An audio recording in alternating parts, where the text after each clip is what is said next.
Assalamualaikum warahmatullahi wabarakatuh. Perkenalkan, nama saya Siti Gina Anissa. Dan ketiga teman saya ada Mega, ada Aisyah, dan ada Abang Andika. Kami dari kelompok 7 Gizi Matra, Prodi S1 Ilmu Gizi UPN Veteran Jakarta. Di sini kami akan menjelaskan penyelenggaraan makanan untuk jamaah haji. Sebelumnya saya sendiri akan menjelaskan mengenai haji dan pengaturan makannya. Haji merupakan serangkaian ibadah yang dilaksanakan oleh umat muslim dewasa dianggap sudah cukup mampu. Ibadah ini sangat menuntut kekuatan fisik yang cukup karena adanya faktor cuaca yang begitu ekstrim, yaitu seperti musim dingin maupun musim panas. Lalu, kesiapan fisik, mental, dan pemahaman akan kesehatan juga sangat diperlukan untuk memenuhi kesehatan yang optimal. Salah satunya dengan cara pemberian makanan yang bergizi. Karena pemberian makanan bergizi dapat membantu jamaah haji untuk memenuhi kondisi tubuh yang sehat dan prima. Menyiapkan makanan bagi hampir 170.000 jemaah haji secara bersamaan tentu bukan hal sepele. Karena itulah, panitia penyelenggara ibadah haji di kota Madinah dan Mekah membaginya kepada lebih dari 34 perusahaan catering, 11 di Madinah dan 23 lainnya di Mekah.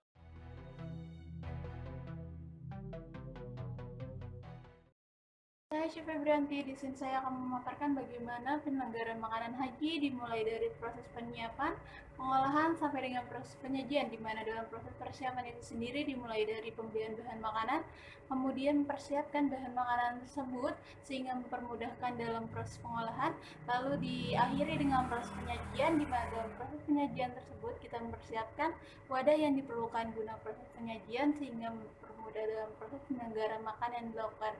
Untuk proses persiapan yang pertama, yuk kita lihat bagaimana prosesnya.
Selanjutnya itu ada pembahasan mengenai nutrition fact dan alasan kenapa kami memilih bahan makanan tersebut.